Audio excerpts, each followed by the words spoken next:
Yo, it's live. What's up, everybody? It is Thursday, June 12th. We got Adam Peak coming at you. We got Corey Connors. You got me, Avelio Matos. We each obviously host our own podcasts. Beyond this, when Raising the Roof was a thing? Is it not a thing? Still is. It is. I'm always raising the roof. Yeah. That's right. Keep the roof up. That's what I always say. So, all right, today on the Packaging Today show, we're going to just talk about why we even do the show, why it's important to have a community. I know there's a ton of different news outlets out there for the packaging industry, but nothing really brings everybody together where you can ask questions, you can share some of your new successes, like, hey, I just sold this, or I just designed this, or even ask questions like, hey, I created this. What do you think? How can I do it better? And it's not just the three of us answering. I think it's everybody in the comments. We've seen a lot of friendships develop from people in the comments, not just amongst us, but together. And partnerships. Yeah. Mm-hmm. A lot of cool stuff happening. So definitely. My favorite thing is actually the beginning of the show when we get.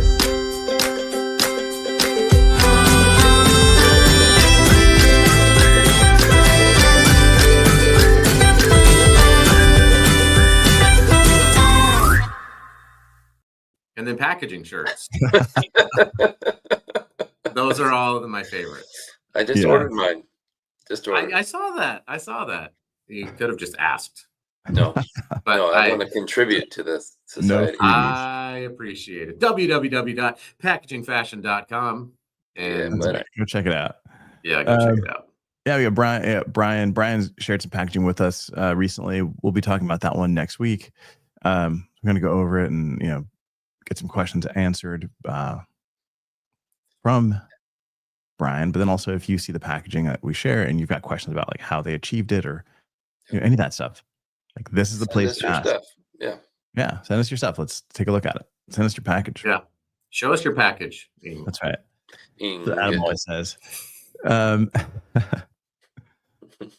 All right. So since we've been why do you do this? It's for the money, isn't it? It's for all the money. Guys, dozens. We're like dozenaires. That's right. Because of this show. Just rolling like Scrooge McDuck. If that money, if those gold coins were corrugated coins, we would have lots. Yeah. Yes. Why do you do this, Adam? Okay. I know that I'm one who's always serious. And so I will. It's true. I started making content because I felt like we have this incredible industry. It's one of the largest in the world, and just nobody was really doing it. This was like 2011, 2012, which is now a long time ago. And so for me, I just wanted to talk about what I was doing, but I could also learn, because when you put yourself out there, then people want to bring you down. That's just a natural thing. And so because of that, I would get a lot of people like, you don't know what you're talking about, especially early on. I was like, yes, I don't. So who else can I talk to about this? And that's what led to the podcast, which was like, I get to now learn. I just had an episode that I put out this morning with Lauren Seidel Baker from ITR Economics. And we talked about tariffs, and we talked about, these are things that I'm not an expert in at all, but it's really been great to be able to learn and then share what I learn and sort of just be a conduit and a connector in the industry. And that's why I keep going. So I started it because I felt like there was a void, and I keep going because I love connecting with people and learning more and more and more about things. And you only learn by wearing overalls. You learn that people don't like overalls. That's no, and I think to be honest, like really all of this is because of you, Adam, right? Like, you had me on the podcast. I think like right after we had a conversation. Actually, your partner. You were like episode like 4, and you did a phone interview with Ted Tate. Shout out to Ted. Yeah, we just talked to you the other day, and it was like early on, it was just like, just get content out there. So the early recordings of my podcast are not good quality, just fair warning. episodes 1 through probably 20 are just, again, like trying to figure it out. Yeah, you guys just get out there. But can't wait for everything to be perfect. Yeah, you can't let perfection become the enemy of progress. And so, yeah, but it's been fun to connect with you guys and to connect with other people and to see people like Megan Young Gamble, start her podcast. And just life is so much more fun when it's lived with other people. And I think that that's a mantra that I've always lived by. And so it's been cool to have you guys join and other people join too. Yeah. So, I mean, it's always great. Like when we ask people to post like where they're watching, where they're listening from, and you get, it's not just the States, you get people coming from everywhere. And that's what's awesome. Which you should do right now. Post where you're listening from right now. Like we've got Bala Subarian who comes in, I think, and I pronounced your name incorrectly, but he's coming in from, all the way from India. We've got people coming in all the way from like Argentina, from Colombia. We've got people coming in from Egypt. We've got people coming in from everywhere across Europe. So it's always great to see. And then even Oregon. Can I add to that? Hey, real quick, hang on, real quick. But it's good to see people also then connect with each other, right? That they would have in the first place. You just don't get a chance to meet people from around the planet. So I posted a picture just about my wife, right? And it reminded me because my friend John Shaddai, who is a designer from Africa who lives in Dubai, and he designs packaging. And when I was in Dubai for the UN COP28, we went to Starbucks and we hung out and we talked, and it was just like this cool reminder of the connected nature of the industry, because packaging is truly global. And to be able to take a relationship that's online and move it into just like hanging out with somebody, like the three of us get to hang out at all these shows. That's my favorite part. The unrecorded stuff is my favorite. Mm-hmm. Like that, just the before and the after the show. Yeah. But even just like at a restaurant, talking about life, actually in person. Like all that stuff I enjoy. So and meeting people like Chris and Brian, who are coming in from Colorado and Chicago. Yeah, I think it's great. You guys are my brothers, and I appreciate you both. And I've learned so much from you both, and this community has been incredible. We are often stopped at events, and people almost always say, "I love your podcast, the one that you do with Adam and Avelio. That's the one that they really enjoy. This is the one, I should say, that they really enjoyed the most. Of course, our other 3 podcasts are great, and they like those, but they're so average. I mean, this is by far number 1 and number 2. Yeah, I mean, when you're not top 3, it's tough to be like. No, you'll get there, Adam. Right, thank you. Again, the arbitrary metrics of a website really determines my self-worth and value in the world. Thank you. I wanted to also shout out Adam, because again, without Adam, the 2 of us wouldn't have done these podcasts. So thank you for that. Absolutely. Leadership. Adam and Ted. All right, man. So just real quick, hey, wait. Hey, wait a second. Hold on. I just saw an article come across my desk from Charlie.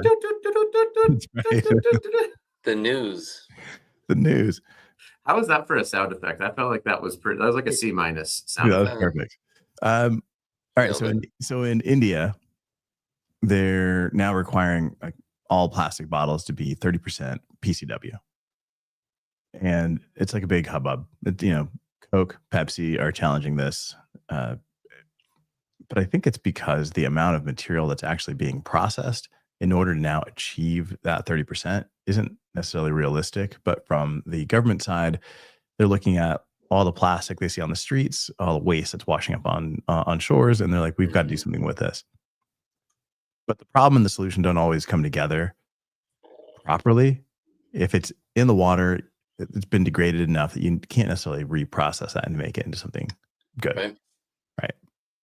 But I get that they're trying to avoid plastic that can be recycled going into landfills.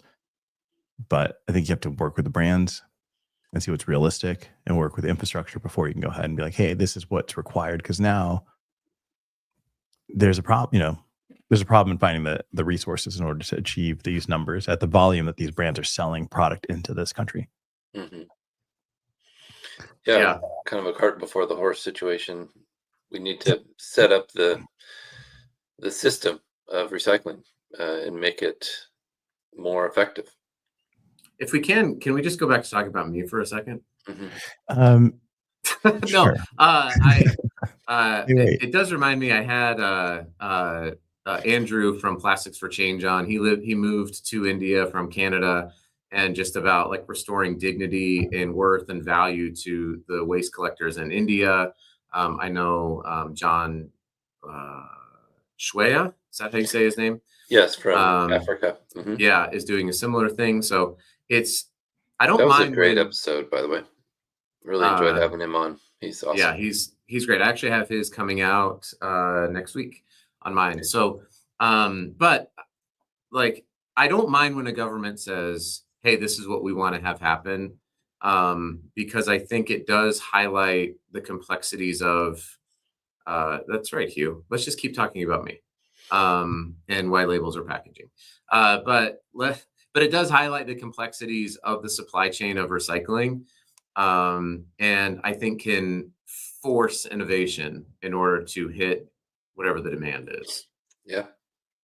Well, and John mentioned that they've got 36,000 people that make a living off of recycling in Africa, where he lives in Kenya, and it's an amazing group of people.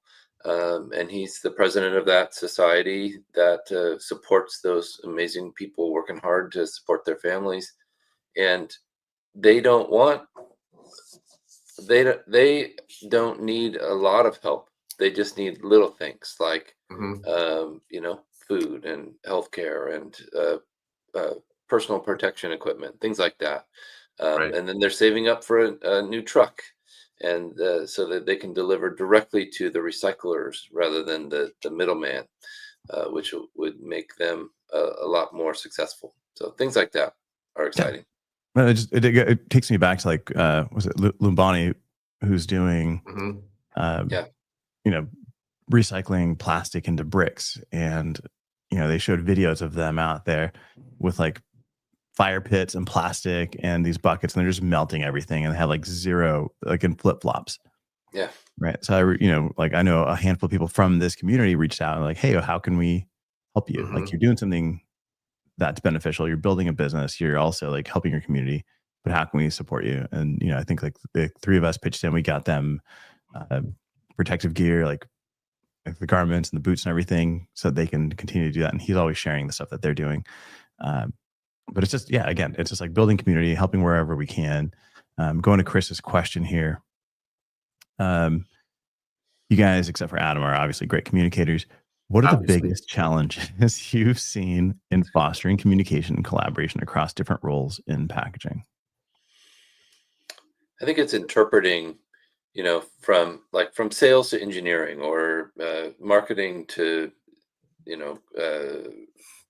the C levels, C-suite, or something like that.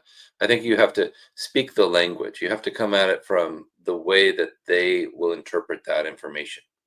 So, and I think that's just true in life. When you're trying to communicate with someone, you have to go at it in a way that makes sense to them. When you're talking to your kids, you're going to talk about something differently because their interests and what will motivate them. Or when you're talking to a coworker, you need to speak at it from their point of view. Yeah, no cap, Rizzler. Jeez. Yeah, man, it's Guy Rizzi over here. Yeah, Tung Tung. Whatever that thing was.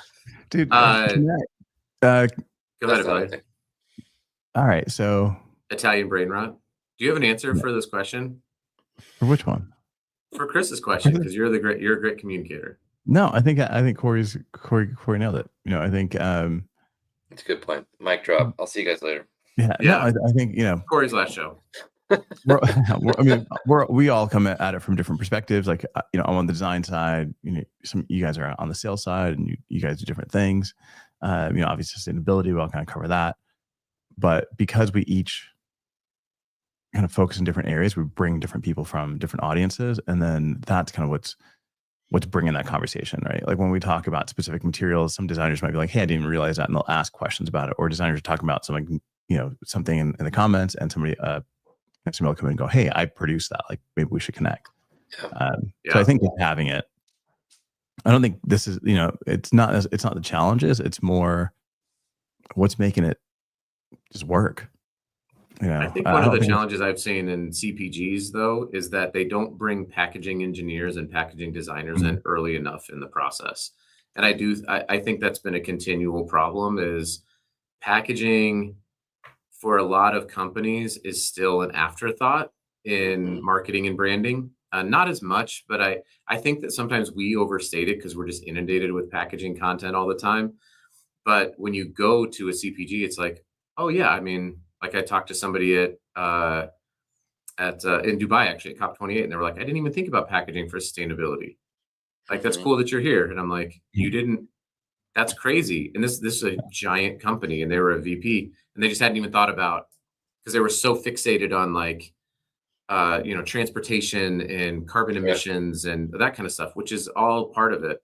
So I just think that as much as we talk about the industry and as much as we try to communicate about the industry, there's so much more room for greater communication and more people to talk about it because it still can be a bit of an afterthought in a lot of CPGs. And so I just always encourage everybody, bring in engineers, bring in designers with your R&D team.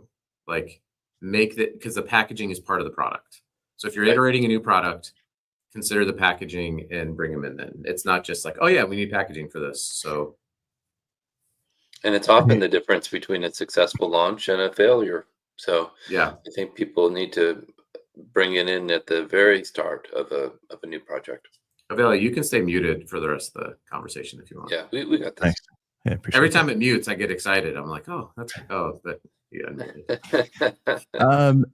Hey, not to derail this completely, but hey, wait. So he says.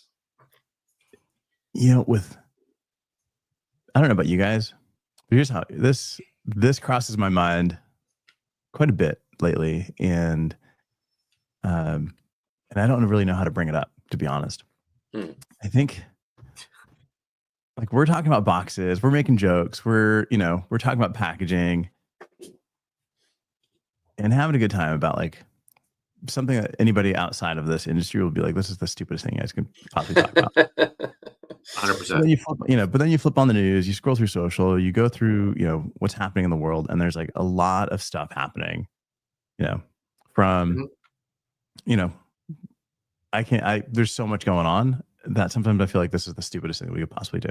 Yeah. Like I feel silly sometimes making jokes and laughing about this stuff when there's all these other things happening as well. Yeah. And affecting people differently. I know, like, there were just recent ICE raids at at 3 packaging plants, food packaging plants in Nebraska, and then there was one in California this morning. I mean, there's just so much stuff that does impact packaging, but it doesn't always have to revolve around packaging. Mm-hmm. It's tough. I mean, I actually think that human beings are not capable of handling the amount of information that we try to take in, much less having an informed opinion about every global issue that you're supposed to be informed about. And so, I mean, I was actually having a conversation with somebody about this yesterday, and I was like, I have 6 kids that live in my house. I have a full-time job. I have multiple people that I do consulting for. We have 2 podcasts. Like I host a basketball podcast out of nowhere. Like, so, and that's not to make light of everything that's happening. It's just to understand that I've spent now 18 years in the packaging industry. I have informed opinions about packaging, and I will speak about that from a position of a level of authority that is commensurate with the amount of time that I put into it. When it comes to like immigration, for example, I'm recording an episode next week with a brand that is started by and run by immigrants from Mexico. And we're going to talk about these things because I want to ask them questions. I rarely feel qualified to speak publicly on these issues, either through my social media or what, because I have a lot that is happening in my life. I cannot possibly be informed about all of it. And so that's why I feel comfortable talking about this and having fun. It's not because there aren't problems that are happening in the world. There are horrible, egregious problems happening at all points of time all across the world. It's just, from my perspective, for 30 minutes, Monday through Friday, this is a time that I can talk about this one thing. And that's not to say it's because I'm ignoring everything. It's because I feel ill-equipped and uninformed to do much. And until I become informed on that, which we live in a society now, if I can get a little soapbox, we live in a society now that's like, you have to have hot takes. You have to know about everything, and you can learn everything through Instagram and TikTok and YouTube Shorts. That's not how the world works. Like, there are people who spend 25 years studying immigration policy and, all that. Like, they are super well informed. Or like this lady I had on, Lauren, she's so well informed about economics. Like, go ask her about tariffs and about economics. Like, we have opinions on it, but like, there are people out there who are subject matter experts that you should go listen to. And it's not the talking heads, it's not the opinion columnists. It's usually people who are on the ground doing the work, who are living in the communities, who are doing the work. Like, please go follow them and become informed that way. That would be my take on Off the Soapbox now. It's never been about us. It's always been about who we have on our shows. We are the conduit. We are the platform to allow to elevate other people in the industry and show off what they know. And I think that's my favorite part of doing the interviews and getting to know people that are frankly so much more informed than I am about their niche or their expertise. Yeah. Like we talked about Jonathan Quinn. Like, we brought up the U.S. Plastics Pact, and it's like, we should have Jonathan Quinn on to talk about the U.S. Plastics Pact. Why are we talking about I don't know. Yeah, He's the CEO of the U.S. Plastics Pact. Like, if you want to know about that, like, talk to Jay Quinn. We're happy to facilitate introductions to these people. But that's kind of my take on it. Yeah, no, it's I just didn't want to like ignore it, right? Right. Yeah. Because people are like, oh, how could you talk about this? Or I always get the comments of whether they're commented on posts or DMs where they're like, of course you lean that way because you designed packaging for Donald Trump and you designed packaging for Elon Musk. It's like, this was years ago. Or they'll be like, of course you lean this way because you lived in California and you are like, dude, you can't win. And not that I'm trying to with the audience, but it's like, there's so much going on. They always try to put you in a box. Yeah. Well, imagine being a Tesla owner. Like, you bought a Tesla 5 years ago and you were like part of the people who are saving the planet. And now you're driving it around and people are like angry at you. It's like, it's almost impossible to win, especially today in America, because everything is just so divisive, except for packaging. This is our community of people. And I feel like there's something really important about like creating a community like this, that we can talk about this stuff and not to ignore the things that are happening, right? But to talk about them from our perspective. And then if you want more details on stuff, we'll connect you up with, like, I know, for example, like personally, I know pastors in LA who are living in LA, who are, predominantly in Hispanic communities. They're Hispanic pastors who I'm following, like their live Instagram. Like, I'm happy to connect you with those people like that, who are like there if you want to know like what's happening with the protests and all that kind of stuff. I don't know. I live in Utah. But I can connect you with people. Like, I love connecting people with other people. That's my biggest driver in this community. Same. No, I definitely enjoy doing that. And I think part of this community too is that I'm not judging you know, I don't know about you two guys, but I'm not judging which side you're leaning on. At the end of the day, like the goal is to improve packaging for consumers. Doesn't matter where they're shopping from or what they're buying, and then also like reduce, like help lightweight, help choose the right materials, help them make smarter decisions that are going to kind of lead to more sustainable businesses. Like that. That's really the end. Like I don't really care one way or another. I think just like Hugh says here, just treat everybody with respect. Take the time to listen. That's kind of a big part of what we're doing here. Yeah, well said, Hugh. I had a 30-minute conversation with a packaging engineering student at Michigan State about like career advice this week. I mean, to your point of value, it's like we just want to help people in our industry understand and learn and grow and connect and elevate the industry. We need more young people in the industry. Yeah. And that's not going to happen if we're not creating questionably educational and entertaining content. We're doing better. We're trying to do better. Yeah. Chris Olsen's wrong, by the way. Chris Olsen could not be wronger. Chris, that's no longer a goal. That is like Thanos. It's inevitable. Whoa. Big words. Chris's comment is the goal is to make everyone agree that labels are packaging. And with that being completely wrong, we're going to wrap this up. Do us a favor if you're listening to this on Spotify on the repeat, go watch this on YouTube, leave comments, go check it out on LinkedIn, connect with us, DM us. We're happy to